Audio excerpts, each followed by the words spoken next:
Hi, Travis Tjepkema, President, Church and Casualty Insurance Agency. Thank you for being here today. We're here to talk about homelessness in the church, balancing between serving and safety. It's a growing issue, and we're here today and happy to have Brenda Lussier with us. Brenda serves as the treasurer of Trinity Luthern Church, and while co-managing the church's meal program, which is called Banquets at Trinity. This initiative underscores the church's commitment to addressing the fundamental needs of individuals within the community, ensuring dignity and support for all. She is a full-time student at Pacific Lutheran Theological Seminary and is actively pursuing candidacy for ministry of word and service within the Lutheran Church.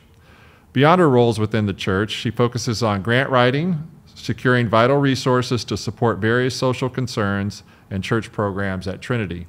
She has spent 34 years in government service, including 20 years in the Superior Courts in Riverside and San Diego counties. Mm-hmm. Brenda, thanks for being here. You're welcome. I'm glad to be here. I would like to start because you have some firsthand knowledge about homelessness and a passion for it and where that passion comes from, that you actually yourself were homeless. Yes, my family and myself went out homeless together when I was when I was 15 years old. And then at 17, I became a homeless teenager by myself. And so that lasted for a little while. And some of my family continued on, sadly enough, in homelessness as they continued on in their lives. Wow. But yes. So obviously that's where the passion comes from. Absolutely. I think about the people that served me when I was a homeless teen because I couldn't have survived on the streets without them. So it is where that passion is. And so I feel like I'm paying it forward, but it's more than that. It's in my heart. That's great. That's awesome. Thank you for sharing that. Thank you. And that leads us into, we've kind of established a kind of a 10 points to go through regarding interacting and working with the homeless population. And that leads us right into number 1, practice empathy and compassion. Yeah. What do you mean by that? So it's hard when you meet people that look different than you, the smell, that have needs that are different than we have, those of us that are in the housed community, as I put it. So it really does take some empathy to understand what's happening, some compassion, because we may not appreciate some of the behaviors they project, but we do know that it's important that for us that we don't have to necessarily accept, but we have to understand. And I think those are two different pieces of it. And so that compassion and empathy is like, okay, I'm not in their shoes, but I can see how they're walking in their shoes. And I think it's really important. And then compassion for me comes from the Bible. That's what Jesus was about, practicing compassion. That was one of his lessons. So I think that also comes from that piece. Yeah, absolutely. Thank you. Thank you for sharing that. Second point is use names. Yes, it's really important because when people are on the streets, they become, I call it a nobody. I remember when I was on the streets, people just ignored me. They just stared at you and they looked at you. And so it's really important for us to humanize people. So by finding out their names, and you know what? If you ask, they will tell you. Say, hey, what's your name? They'll go, hey, I'm Mary or Joe. And then I always introduce myself. I'm Brenda. And then we start to have a conversation. But if we keep them nameless, it's harder to work with someone, especially when you have a need to have them leave the property or move on. It's really important. And once you use the name, they engage. Even if they're mentally ill, they engage. They pay attention to the conversation that's happening at that point, which is the goal, is that they hear the conversation that's going on. That's a great point. So you introduce yourself with your name first, and then what's your name? Right. And make that personal connection. Yes. You get a lot more, I'm sure you get a lot easier communication that way. Yeah, and then if there's a future conversation, they already know me. And I'm like, hey, remember me? I'm Brenda. I may not always remember their names, I'll be honest. And I'll have to say, you know what, I don't remember again. Can you tell me, Joe? And because I remember faces more than names. And that conversation starts at a second point versus that first point of getting to know each other. Got it. Yeah, that's great. Repetition. Fantastic. Stand back when you engage. Yes. Talk a little bit about that. So again, people that are living on the streets, they are used to having lots of space. And so when you get too close, it crowds them. And again, you don't know the circumstance of the person that you're walking upon. You don't know if they were just assaulted. You don't know if they're dealing with mental illness. So stand back a little bit. Don't get into their space. We're used to being a little closer. Step a little further back. You don't want to be on 50-yard line, but step back a teeny bit and so you can have that conversation. And both of you are feeling comfortable with that space as you get to know each other. So we're about 3 feet apart. Yeah. You'd say like double that, maybe it's about 6 feet? Maybe 4 to 5 feet, yes. A couple more feet apart than this. Yeah. Right. But definitely, not close. You get to know people, you can move closer, but it's nicer to start on the outside as you get to know them, and then the comfort level, what happens next, because you can tell. Because they may move forward a little bit. You may move forward as you get to know what's going on. Right. Good. That's excellent. Set firm boundaries, specifically around quote unquote camping. Yes. So talk a little bit about that at your facilities, at your organization, at your church. Talk a little bit more about that. So I always say we invite the homeless in for some of the programs we have. We invite, and I use homeless versus the unhoused community simply because they've said, we're not unhoused, we're homeless. And so I tend to honor what they've asked me to use. Right. So when the homeless community comes aboard for our meals or for our shower program, they're welcome to join us. But that doesn't mean that we want them camping, because we have other groups that come aboard the church. We may have children's groups, and that makes parents nervous. So I set strong boundaries. I remind them that they're here for the meal, but they do need to move on, that when they're here for the showers, they need to move on. It's like one of the last things I do, hey guys, you remember you've got to move on. But again, I've set the boundaries. They know what those boundaries are. We tell them there's no camping. We don't have a license or a permit to allow them to camp in our area, and we do not want them to do that. I talk about parking. No, you can't park here overnight. Again, our parking lot is not permitted for overnight parking. And so I have that conversation. And then when they ask me, the whys, I tell them the whys. So let's think about if you're sitting here overnight and someone comes through the parking lot, what are they worried about? Because they just see this dark car over there. They don't know who you are. Or if you're sleeping in front of the office and the admin comes in the morning and wants to get in the office and you're in front of the office, what do you think happens to her? She gets nervous, not because she's afraid of you, but because you're in front of the office and she's not sure what your outcome is, what your goal is. So I just talk about the whys, why they can't camp, why they can't hang around during the day. When I do Vacation Bible School, I go, hey, for a week, I'm having kids on site all week. Please only come during the programs. I just constantly set boundaries. And I will say that they're respectful, but it took a while. It took a while of identifying the boundaries, but you have to get the boundaries agreed upon by everybody in the church. Because if one's going to allow it and one's not, there's no clear boundaries. So we have to be clear and agree on boundaries. Right. Interesting. That's great that you say the why. In any communication, it helps to have the why, and that kind of goes back to there's a name there, there's a person there, there's compassion there.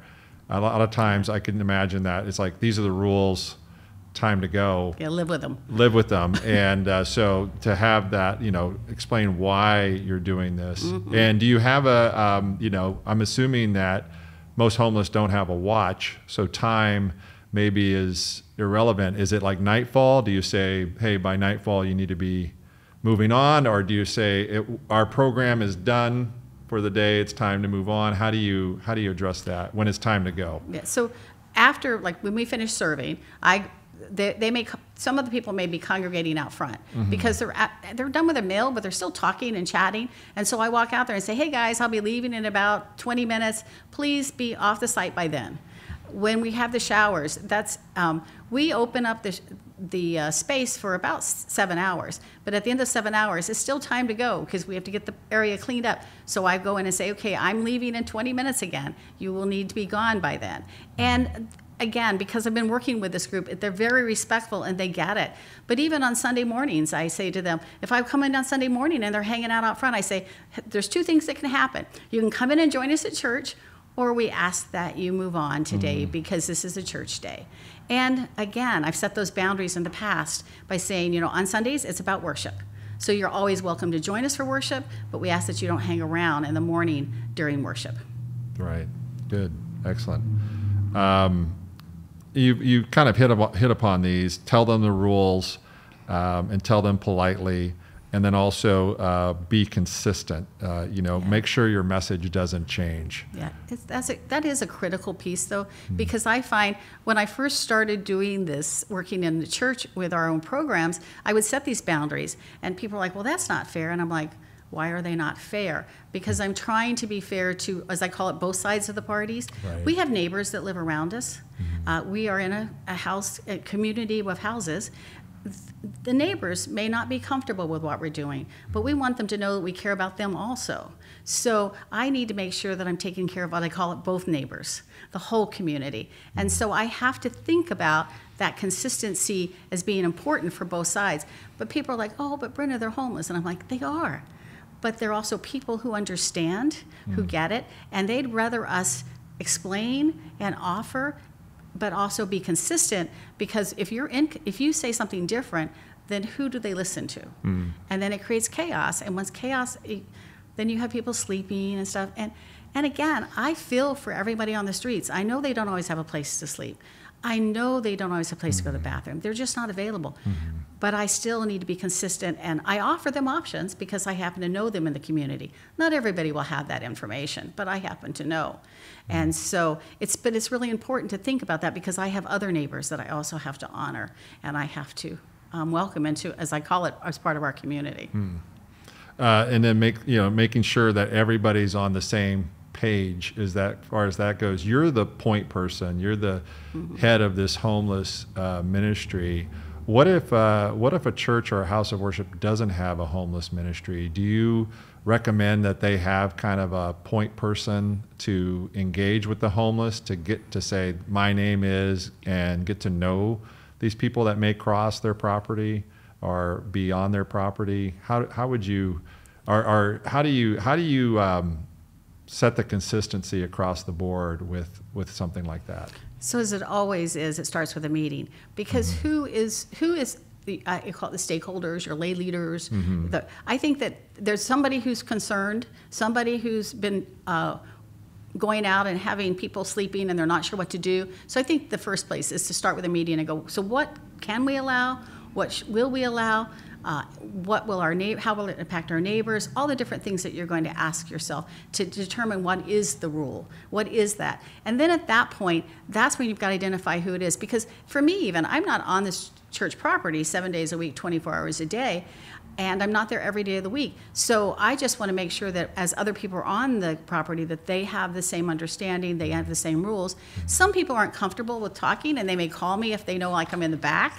But I do think it's important that it's more than one person, simply because that one person's not always going to be on the property. And we may have someone who shows up at 8 in the morning and they're not there. So who will be the people? So work with them all to learn. And if someone's not comfortable, don't put them out there as the face. Right. Because that just sets up everybody. Right. So it starts with a meeting, and everybody's on the same page of the engagement and what we are going to allow and not allow. That's great. And then you also have here, don't assume, as far as if damage occurs to your property. Yeah. So we, in 2020, when most of the buildings were empty, there was a lot of vandalism going on. And of course, the first thing I'd hear was, oh, it's the homeless. And I was like, it doesn't look like a problem that the homeless, because they're looking for food, they're looking for shelter, they're looking for a place to stay. And so we wound up putting up cameras because of the concern that the buildings were empty most of the time.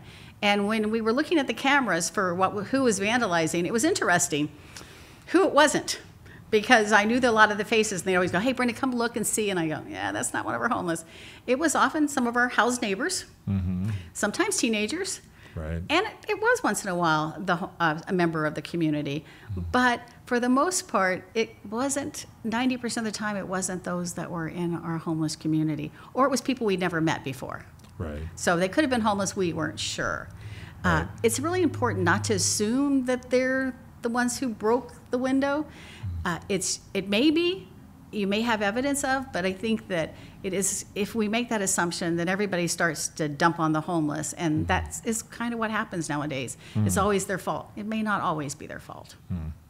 And cameras Cameras are important. Cameras are good. It's important to have security and safety. I mean, we've had to make some decisions.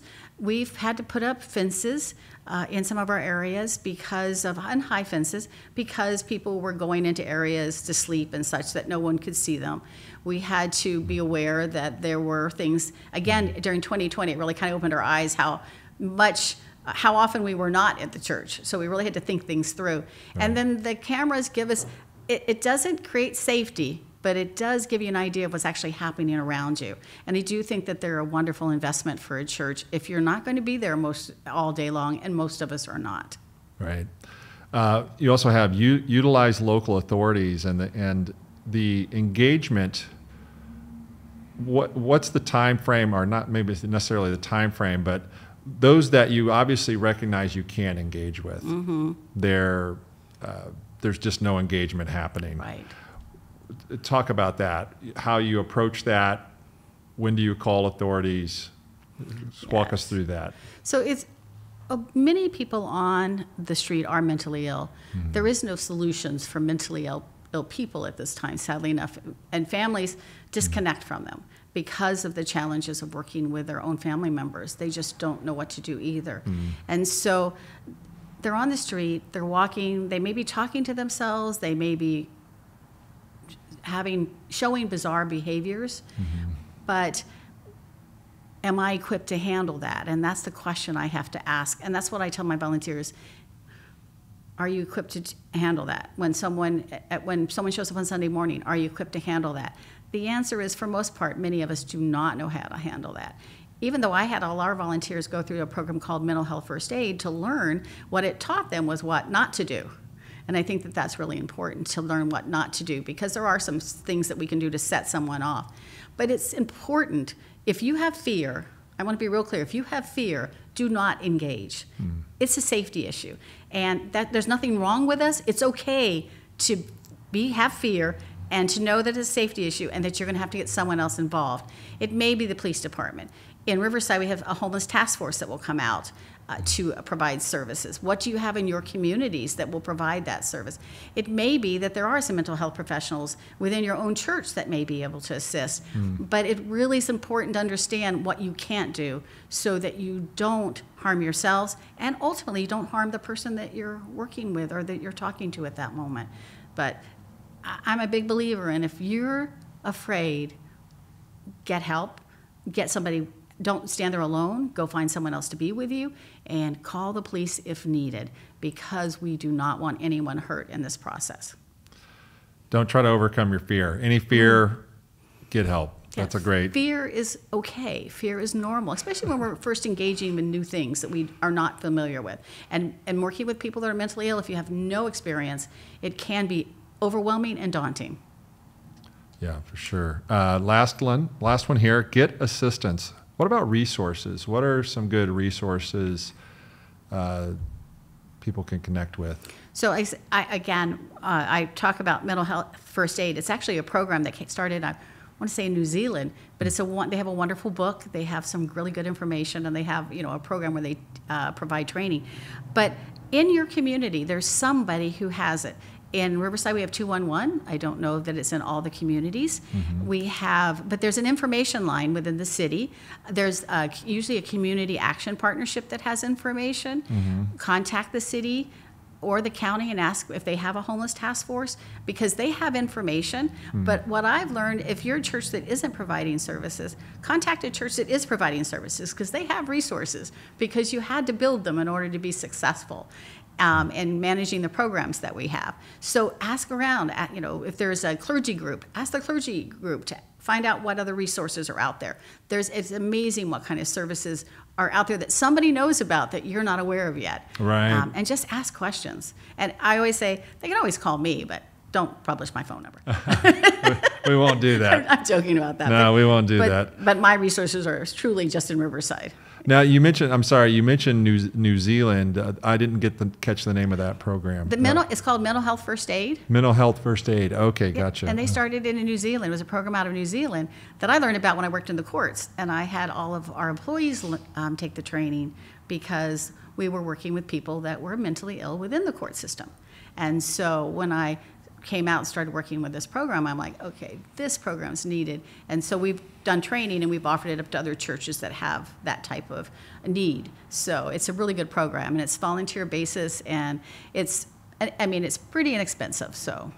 And the 211, that's the homeless task force? No, that's an information line. So in Riverside, line. 211. Okay, gotcha. Orange County has an information line. San Diego, all of the local communities, everywhere they have an information line. It just happens to be 211 in Riverside. I wasn't aware there was homeless task force out there. There is. Do you know if there's it's kind of county by county? It is, but there was money put forward from the governor a couple of years ago, I want to say it. Okay. Time flies when you're having fun. Yeah. And it created for different counties and cities the homeless task force to address the issues of homelessness, because they also had money to help house like veterans and other people that were on the streets. And so this kind of came out of it to provide services. Riverside tries to stay on the forefront of it because we continue to have a homeless population, because people move to Riverside thinking the rents are going to be low. They're high in Riverside too. I mean, maybe we're not going to have the high rents in San Diego or Orange County, but Riverside's pretty expensive nowadays too. So they came forward, and they're incredible. They go out and meet those that are on the streets and offer services, work on getting them housing. That's their goal. And I interact with them when I have needs and that they may have, or some services they may have. But many cities have it. I just happen to be working with the Riverside Task Force. Great. Brenda, this has been amazing. This is some great information, and we really thank you for being here today. Well, you're welcome, and it's an important topic to me, and I'm so grateful that I've had this opportunity. And it's a community that truly I love because of having, like I said, it's part of my heart. And so I would love to help others to interact and to be comfortable with working with this community. Thank you for being a part today. These 10 points that we went over regarding homelessness will be a part of our 2024 Risk Management Handbook, which will be coming out in July of this year. Please be on the lookout for it. Thank you.